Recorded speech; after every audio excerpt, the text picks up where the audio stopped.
Well, hello. Welcome back. Red Eye. So this is apparently a Wes Craven film, but you don't really hear it talked about too much by people when they're talking about Wes Craven movies. Obviously you got like Nightmare and stuff like that, which beautiful. But yeah, I figured I'd check out this little gem. I had the DVD. I don't remember exactly if I ever watched it or not, but I bought it because it's Wes Craven, right? So, yeah, spoiler alert, blah, blah, blah. You know the drill. I'm going to talk about it. So if you don't want plot spoiled or scenes or whatever, stop the video. Or if you like quality entertainment, stop the video also. Let's just jump into it and try to make this as short as we can, because I have this habit of going on, probably because of saying things like this that extend the time of my videos. Anyway, getting right into it. First scene, we've got a group of people. Looks like they're moving like frozen fish or whatever, but there's a box in it, and they're trying to like, they're bringing it in a truck to the airport, blah, blah, blah, blah, or something. I don't know. Anyways, a bunch of convoluted stuff like that. It's showing basically the setup of the premise of the film and all of the pieces that intertwine into it to make the threat real. That aside, we meet our character Lisa, who is late for her flight, or is going to be late for her flight. She's in a cab. She's rushing to her door. She gets a call from Cynthia, who works at the hotel that she manages. So she's a manager of some high-end hotel in Miami. And Cynthia is the desk clerk, I guess, or whatever. And there's some customer complaining. They diffuse it, whatever. That's all good. That's fine. She's basically on the last flight, so they call it a red eye. That's like the last flight out. So she's on that. There's a grumpy passenger, and they like diffuse it, and then there's a gentleman behind her who helps her de-escalate the grumpy passenger who's bitching at a flight attendant or something. And he's like, listen, their job is like severely thankless. I mean, there's nothing she can do. She doesn't control the flights. Like, just treat her like a human being, you piece of shit. Well, he says it nicer than that, but anyway, shuts the dude up. Then there's some woman in the line who's like notices a book she's reading, and Lisa ends up giving her the book because I think it's her father's book or something. I'm not sure. It's someone's book, but she has like 100 of them or something. So she just gives it to the lady, and the lady's all very happy, and they're finally boarding the flight. And or they're not boarding the flight; they're finally getting through security, which is great. And she converses briefly with the gentleman behind her who helped intervene, and it's turns out it's Jackson, Cillian Murphy's character. So he's the other guy. So we got Lisa, we got Jackson. There's some light flirting going on, good times. Everything's fluffy and happy and delightful. And he's like, "You want to meet me for nachos?" And she's like, maybe not. I got calls." And he's like, fine, fuck, whatever." Anyway, they get through security, and she ends up seeing him sitting at the little cafe restaurant area in the airport, and she's like, fuck it, I'll go sit with him. And he's trying to play all smooth, and he's like, I can guess your drink, and then whatever, and he gets really close, like a grapefruit something fancy or whatever, and she's like, no, and I think she orders like a sea breeze or something. I don't know, it doesn't really matter, but anyway, close enough. They end up sitting together on the plane, so they board the plane, and she sees she's sitting right beside him, so a pleasant surprise. He was a pleasant enough dude. So they get on the plane, they start talking a little bit, and turbulence happens as they're taking off, and she's a little bit freaked out because she's like scared of flying, or the turbulence is freaking her out or whatever. And he like calms her down by like trying to talk about her grandma, like, so it's, was your grandma on your dad's side or whatever, and whatnot, because that was they were talking briefly about a little bit of their backstories at the cafe thingy, whatever. Anyway, doesn't matter. So that happens, the turbulence ends, and they're a little bit more chill. And then he starts getting a little creepy. She's like, so what do you do? And he's like, high-end assassinations, that kind of stuff. And, it's played off as like a joke. And she's like, okay. But like, so she's listing off all these things that it could be. Like, are you CIA, mafia? Like, what are you? And he's like, no. And she's like, okay, I guess your work is your business. I'll leave it at that. And she's like, yeah, your work is your business, and like, if you don't want to tell me what it is, you don't have to. And he's like, I already did. And he says it with like straight face. And she's like, okay. And anyway, he steers the conversation towards his work being involving her directly, and she's kind of like, what? Anyway, he tells her essentially that you got to make a call to your hotel. There's a gentleman by the name of Keith staying in the hotel, and you have to move his room.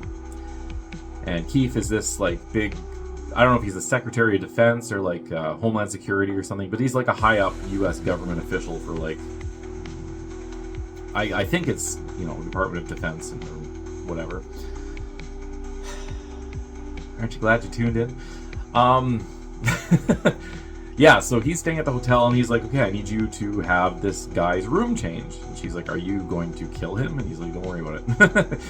She's like, well, I'm not going to do that. And he's like, okay, well, how about if you don't, I kill your dad? And she's like, what? And he pulls out a wallet, and it's her dad's wallet. And he explains that there's a car outside of her dad's place with an assassin who's basically ready to go in there at any given moment to take her dad out if she doesn't make this call and switch the room, regardless of what it's going to result in for her. So obviously she's a bit torn. Instincts kick in. She hits the flight attendant button. He's like, okay, so if you tell them, or yeah, that's how he reveals the dad. He's like, okay, well, you call the flight attendant, but if you tell them, I'm going to kill your dad. And that's where all that comes in. And then she finds out, oh shit, there's a car outside, and blah, blah, blah. She's like, okay, well, before I do anything, I need to know my dad's okay. I need to call him first. And he's like, no, you can make the call to the hotel, and then you can call your dad. And she's like, no, I'm calling my dad, and then I'm calling the hotel. He's like, finally, he's like, all right, whatever. So she calls her dad just enough to, like, say hello, and the dad's like, oh, honey, you sound worried or stressed or something. Are you okay? And she's like, it's just a bit of turbulence. And that's when Jackson hangs up, says, there you go. So you know your dad's good. You heard his voice. Now we're calling the hotel. Oh yeah, they have like airplane phones, which I've never seen, but maybe they have that on some flights. Also, this is like from like the 2000s, so things may be different. I don't know. Anyway, there's an airplane phone that you can like put a credit card in. So he does a credit card, says, okay, I think it's like her dad's credit card though, because like he has the wallet. So he's obviously not going to give his own identity on these calls. So he does that, and he hands her the phone with the hotel's dialing. Cynthia picks up, and she's about to like say stuff, and then turbulence happens and the phone cuts out. So she's like, okay, I can use this to my opportunity. He doesn't know. So she keeps talking and pretending that she's talking to Cynthia, even though the line's dead. It's like, okay, I need to move Keith to room blah, blah, blah, blah. But Jackson sees another passenger in the airplane, like tapping their phone, all frustrated, meaning that they're not working, catches on, grabs the phone. Hello, Cynthia? Okay, no, so no one's there. The phones are dead. There's not much you can do about that.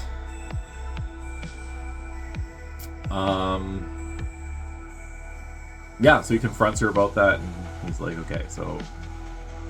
Or yeah, he asked the flight attendant or something, like, when is one of the phones gonna go up? And they're like, you know, once turbulence is chill, you'll probably get your phone service back. And he's like, all right. And then he kind of like threatens her a little bit, and she's, I guess, talking back, and he fucking headbutts her, and she's out cold now, so that's good. And someone sees her out, and they're like, oh, she need another pillow? Like, yeah, she's sleeping, she's good, which is wonderful. Anyway, she comes to, and Jackson is like, okay, it's been half an hour, and time's running out, so we need to get this dealt with right now. Phones are back, here you go. Calls the hotel. She reluctantly agrees to go through with this, because, I mean, it's her dad, right? Like, what are you gonna do? So she does, and she instructs them to change the room, and they do that. And then they show a cutscene of the flight, so Keith's private flight or whatever, and his whole family's on it, and I guess upping the stakes because it's his family now instead of just him. Yeah. So kids are involved now. Good times. Oh, there's a little kid too that... Okay, so she's like, okay, it's done. I gotta go to the bathroom. He's like, best I can do is this. And he gives her like an empty water bottle, and she's like, no.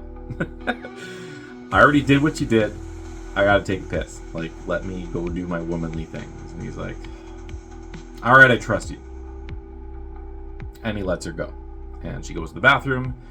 She's waiting in line, and this little girl comes up behind her, I guess also use the bathroom. She's like, oh, do you need to go first? No, that's okay, you were here first. Whatever. So she goes in the bathroom, panic attack briefly, calms herself down, looks at the soap. She's like, okay.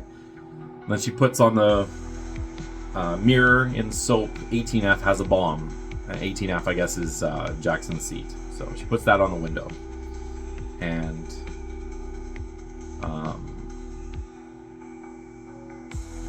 yeah, that happens. And she goes to exit the room, and he's like right outside the door, and he sees that on the wall right away and shoves her back in and enters the room. And one of the flight attendants sees the little girl, is like, oh, you need the bathroom or whatever. And she's like, there's a man that went in there. And she's like, yeah, I mean, it's a both gender bathroom. It's not a huge deal. And she's like, no, but there's a woman in there too. And the flight attendant's like, oh, I see. Mile High Club, gotcha. Little does she know, not quite. A little rougher than the Mile High Club is. So he's roughing her up, and they're pretty good. Not like beating the hell out of her or anything, but really making it clear that you gotta stop fucking around. Yeah, so that's it. They exit the bathroom, and one of the flight attendants looks at Jackson all disgusted, like, this isn't a hotel. And he's like, sure. And they go sit down. That woman that there was a woman on the plane who like was needing her luggage or something, and Jackson, before revealing he's a prick, helped her put the thing up. So she comes over quickly. It's like, hi, I'm sorry to bother you. Can you help me get my bag again? I just need something from it. And he's like reluctantly like, okay. Trying to keep his character, I guess. So he goes and he's helping her, and as that happens, the old woman that she gave the book to comes up. She's like, oh, I didn't know there was going to be like quizzes and stuff, and like, I don't understand. And Lisa's like, I'll tell you what, I'll just highlight the parts that I like think are really good. And she's like, oh, that's very good. Clearly she writes something in the book, because yeah, Jackson sees that right away, and when he comes back, he's not thrilled. Wow, look at my bags. They're not that bad with the candlelight, right? I feel like I just came off a red eye. Anyway, whatever. So yeah, he comes back and he's like, I'm going to have to assume that she's going to read that, right? Oh, I think that's when she does the headbutt, maybe. He does the headbutt. I can't remember. Yeah, I think that's when he headbutts her, and so she's out and whatever. When she comes back, or when she comes to later, she sees Jackson reading that book that she gave the old lady, and right away she's like, oh shit, did he do something? And looks at and the old lady's like out cold, and she's like, what the hell? And then some turbulence hits, and the woman wakes up, and she realizes her book's gone. So it's like, okay, he didn't like kill her or hurt her or anything, so that's good. But then he's like, listen, we gotta get shit together here. Like, we've got a long flight. Here's what's gonna happen. We're gonna land. We're gonna go to Starbucks. We're gonna have a mochaccino, frappe, latte, grande, whatever the hell they're called, and we're gonna wait for a call to let me know that everything's taken care of. And once that's done, I'm gonna leave. I'm gonna call my guy and tell him to leave your dad's house, and then you can do whatever you want when I'm out of sight. You can scream, you can yell, you can call your dad, you can call the police, whatever you want to do. So that's fun. Anyway, the plane descends, they're landing. At this point, Keith has already landed his private plane, and he's checking into the hotel, and the security's not thrilled about the room change, so obviously they're like, Keith's like, who did it? And they're like, Lisa. And he's like, oh, okay, I know her, I book with her all the time, that's fine, we can do it. And the security's like, okay, but we got to do a sweep, naturally. And he's like, yeah, that's fine. So they do a sweep. There's a boat out in the harbor. They even call like the Coast Guard to check the boat to make sure there's nothing fishy going on. Fishy, because it's a fishing boat. There you go. Anyways, the Coast Guard gives the all clear. Everything's clear in the rooms. They go into the room and they're looking off the balcony. Beautiful view over the ocean and the beach. Would be an excellent room if it wasn't involved in the plot of this story. Anyway, they land, and as they land, Lisa like fakes that she's like hurt or sick or something, and like bends down, and he's like, what are you doing? And she's like, you fucking headbutted me and roughed the shit out of me in the bathroom, remember? I'm not feeling that great. He's like, suck it up.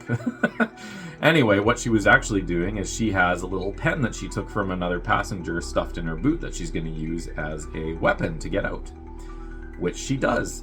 The plane lands and everyone claps because that's what people do for some reason. I don't really understand that, but that happens. And as Jackson looks away for a brief second, boom, pen right in the throat, gets up, starts running, leaves her bags, trying to get off the plane quickly. Flight attendant says, "Ma'am, you have to whatever." She distracts her and says, "No, there's a man that needs your help. He's injured." And she's like, "Oh my god." And so she like gets off the plane just as someone's saying, "That woman stabbed him," or whatever. And so she's in the airport running. The security's chasing her down, or trying to locate her or whatever. She like does like a little distraction by sitting with these girls at in a Starbucks or a Tim Hortons or whatever. And well, I guess they wouldn't have a Tim Hortons in Miami, so it's probably Starbucks. Doesn't matter at all to the story. Anyway, sits down, pretends she's like a MasterCard person for the airport. You know, they always try to stop you in stores, and they're like, "Have you switched to our frequent flyer MasterCard or whatever?" So she does that briefly, and security's running by, and the two girls look, and then they look back, and Lisa's gone. That was all she needed, as a distraction. So good times. Meanwhile, Cillian Murphy's character, Jackson, is he pulls the thing out. The doctor's like, "You're gonna be okay, it's just in your windpipe." He pulls it out and he's like, no, don't do that. And too late. He runs and grabs a scarf off of another passenger and wraps it around and runs off the plane and is chasing her down, I guess. But she's gone at that point, so he knows obviously she's gonna be going to her dad's place, so which she does. She proceeds to run out, and there's a man dropping his wife off at the airport or whatever, and the car's right there. So she steals his car. Like, there's no time for fucking around and obeying the law. The guy's like, "Hey, whatever." So anyway, she's driving. She's got this car, heading to her dad's place. As she's pulling up, she sees the silver sedan that Jackson had mentioned on the plane that her guy had. And as she drives past it, she sees no one's in the seat. Oh shit. And then she looks at the door, and there's a man standing at the door who turns to see her. And she turns her car onto the lawn, and this guy is like firing his silenced gun at her. Doesn't end up hitting her. She hits him with the car, sends him flying through the window. Yeah, he's dead. So the front door, he went flying through the front door, and the dad's like, "What the hell's going on?" And he's like, "I already called the cops. Are you okay?" Blah, blah, blah, blah, blah. He's gonna go get some medical equipment or whatever, and so she's like, "Okay." Anyway, she makes the call quickly to the hotel and is like, "You gotta get Keith out, there's shit going down. You have to go up there and tell him personally, so it's not over the phone line or anything, I guess. I don't know." She called her cell, so it wouldn't be through the hotel anyway, so if they're monitoring it, they wouldn't know, I guess. Anyway, they cut to the fishing boat, who looks like they reeled in a big one, but it's actually the case that was in the box of fish from the beginning of the movie that has a rocket launcher in it. So that's fun. Cynthia makes it, she pulls the fire alarm and she runs up to the top floor and is like, "You have to get him out of here. There's like, he's a target and someone's trying to kill him." And so security tries to, get the family out as quick as they can, just as the rocket's fired. Hits the thing, the room explodes and stuff goes flying everywhere. Anyway, the Keefs got out just in time, thanks to Cynthia. Good job, girl. And yeah, so that's dealt with. Back at her dad's house, she's like looking for her dad now, I guess, or whatever, to see what's taking so long. And anyway, Jackson's in the house now, and he's he's wanting payback. And she looks in the kitchen, and her dad's unconscious or whatever, and he's chasing her through the house, blah, blah, blah, blah, blah. There's a good, little good payback moment where she headbutts him, and he goes flying down the stairs. So I was like, "You go, girl." That was good. And he grabs a knife off of the dead assassin and is, like, going to be stalking her, and she's in the bathroom hiding, and he enters the room and is looking around and seems to go. You can hear him wheezing through his, like, the hole in his throat, which is very pleasant. And the sound stops, meaning I guess he's left or whatever. She calls. The cops call, the phone rings. She quickly answers, says, "There's a guy at my house trying to kill me." They're like, "Okay, we're on our way." They were just calling to confirm, like, about the guy that got hit outside the house. But yeah, things have escalated. So cops are on their way. Yeah. So she goes to the closet, gets like a club thing or something. and goes to leave the room. Turns out that Jackson's been behind the door the whole time, so he like goes at her and stuff, and there's a big chase scene and whatnot. And she puts up a pretty good fight, honestly, to her credit, but he does overpower her and like throws her down the stairs, has her up against the wall and everything.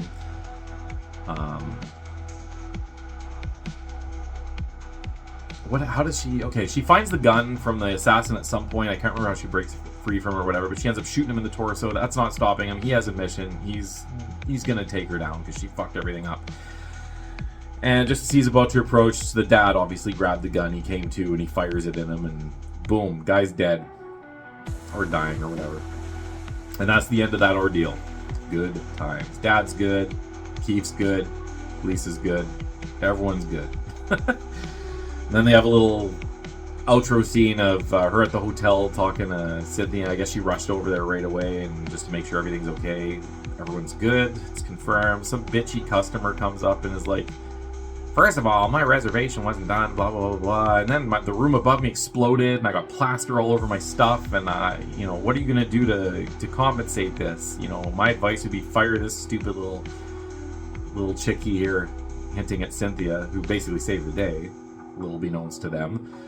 I said, I'd get rid of her first, clean house, she's friggin' useless. And she's like, okay, and Lisa pauses for a second, she's like, okay, so here's what we're going to do. You're going to go to the front desk, you're going to get a comment card, you're going to fill it out. You're like, a comment card. You're going to make me fill out a freaking comment card. She's like, yeah. And once it's done, you can shove it right up your ass. So that was beautiful.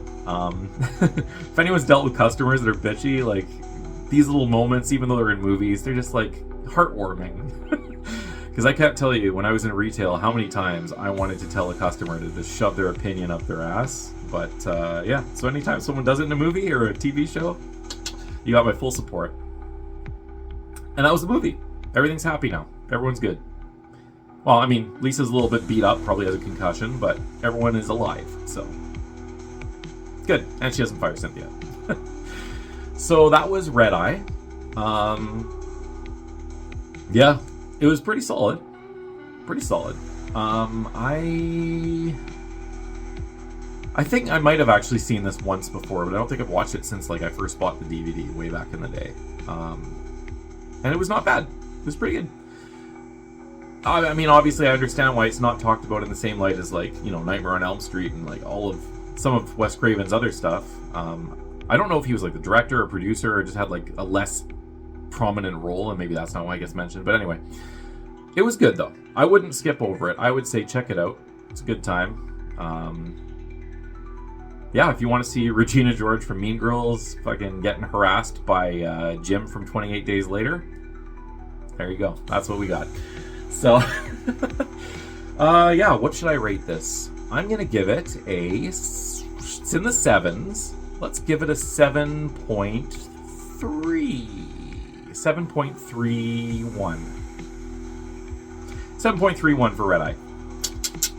Good times. And that'll be it. All right, see you next time.